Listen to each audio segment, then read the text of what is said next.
This war is not fought only in trenches, not only in the air, not only along shifting front lines measured in meters and lives.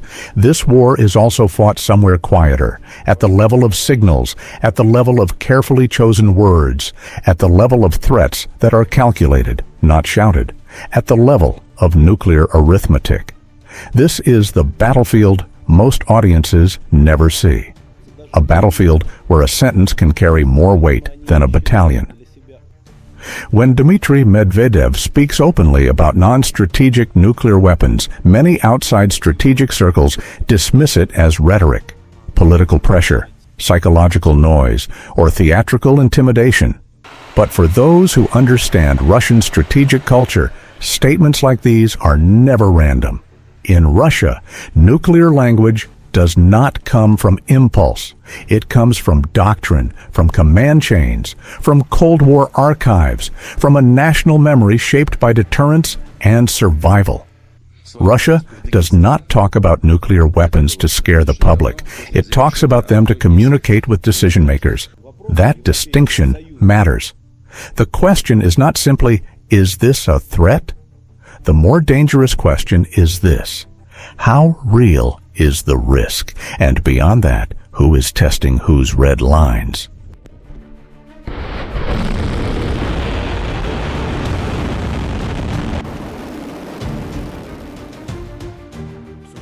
To understand why these statements emerge now, we need intellectual honesty.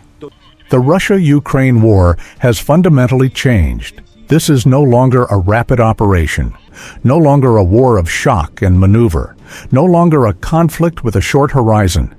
What we see now is a long war, an industrial war, a logistics war, a national endurance war. Russia adapted, its economy shifted, production patterns changed, sanctions were absorbed rather than collapsed under. On the other side, Western support for Ukraine did not stop.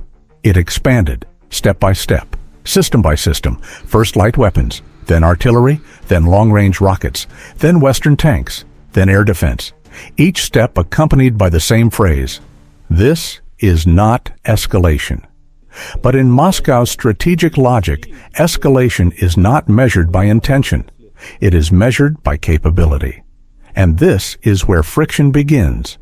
From Russia's perspective, this is not defensive aid. It is a gradual enhancement of battlefield power enabled by the largest military bloc on Earth.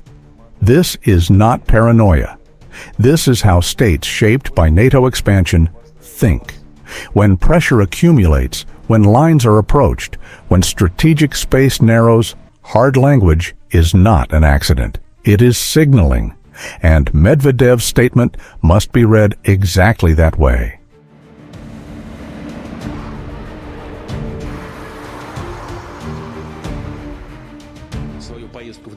Strip away media noise, and the message is precise.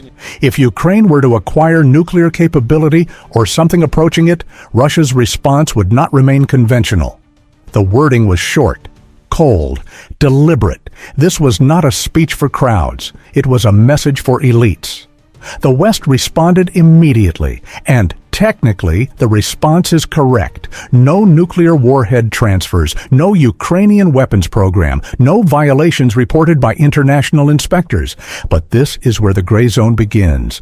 In nuclear strategy, what matters is not only what is happening, but what is believed could happen. Perception often weighs as much as reality, and Russia is exceptionally sensitive to nuclear ambiguity near its borders.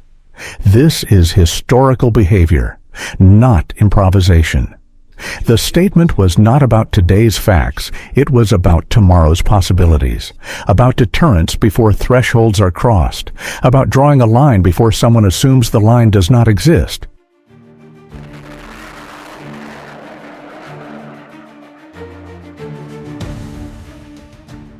One point must be clarified. Ukraine today does not possess operational nuclear weapons. This is not opinion, this is fact. In the past, yes. Soviet legacy, warheads, launch systems, infrastructure. But in the 1990s, those assets were relinquished.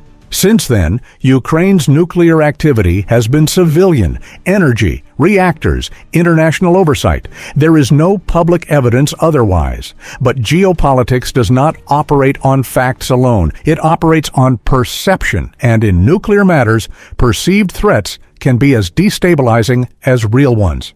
Russia does not view this through Western optimism. It views it through history, through strategic trauma, through the lesson that capability often precedes intent. That is why Moscow reacts sharply to possibilities, not panic. Calculation.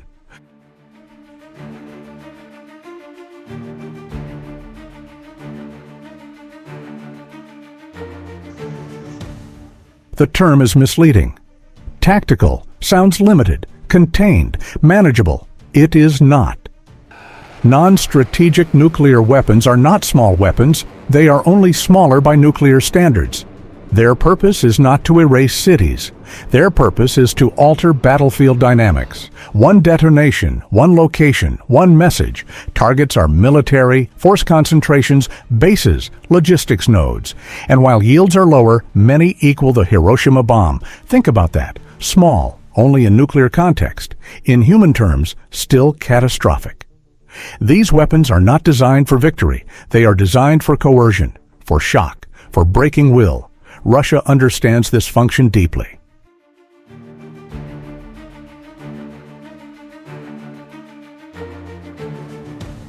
This is where theory ends and reality begins. Russia is not new to non-strategic nuclear doctrine. It has stockpiles, platforms, and decades of strategic planning behind them. Systems designed to be dual-capable, conventional or nuclear.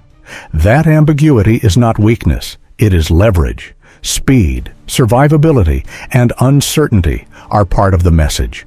This is why statements from Moscow cannot be dismissed casually. Because capability is real, and Western analysts know it.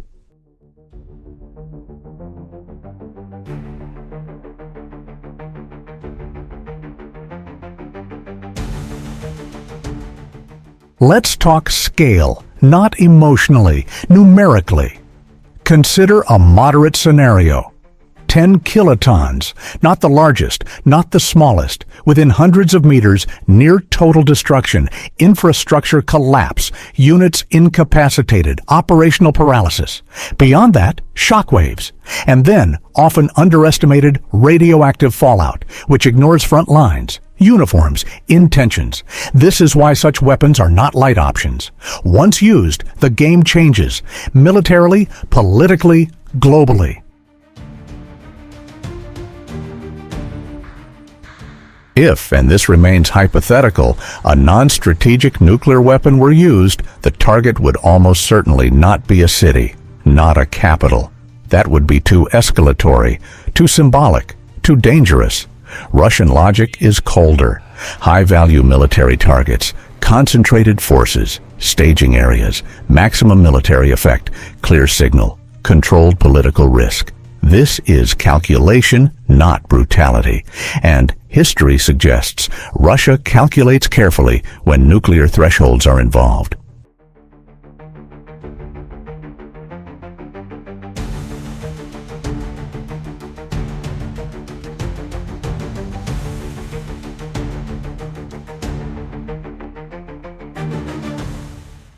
Western reactions were immediate, not because launch is imminent, but because in nuclear strategy, small errors are fatal.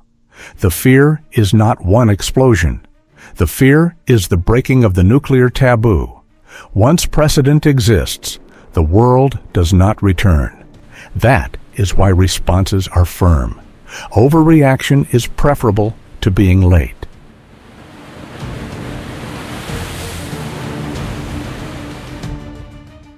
Nuclear threats are not read from speeches alone. They are read from patterns, movements, activations, communications. There are usually indicators. So far, publicly observable indicators remain absent. That matters, because absence itself is a signal. This remains deterrence, not preparation.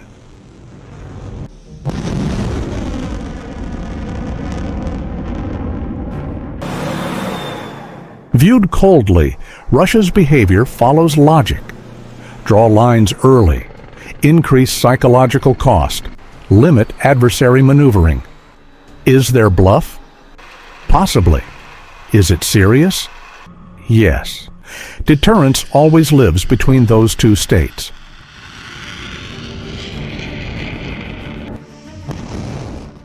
Non-strategic nuclear weapons are not victory buttons. One use guarantees nothing. Risks are enormous. Escalation, isolation, long-term damage. This is the nuclear paradox.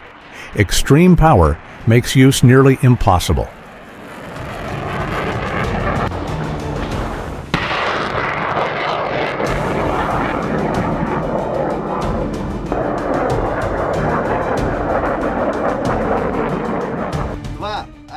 When all data is filtered, the picture sharpens.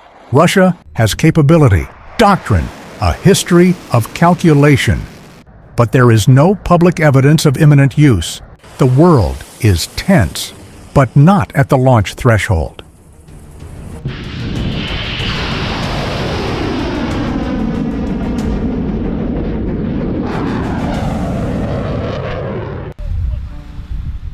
Modern war is not only about who fires first, it is about who reads signals correctly, who understands power without emotion, and who miscalculates first. Nuclear threats are not spectacle, they are not entertainment, they are the final language of global politics. And that language is never simple. This is where we pause and think together. Not to choose sides blindly, not to justify destruction, but to understand how great powers operate, how small misjudgments create massive consequences, and how the world moves closer to edges without always realizing it. If you believe this kind of analysis matters, if you value understanding strategy over reacting to headlines, support this channel. Subscribe, like, share it with those who want depth over noise. This channel exists for analysis, not propaganda, for education, not fear, for clarity, not incitement. No calls for violence, no glorification of war, no claims of absolute truth. One purpose only, to help us read the world with a cooler head in an increasingly loud environment. For now, Russia's nuclear signaling remains exactly that. A hard signal, serious, deliberate, still within deterrence. Not launch, not yet.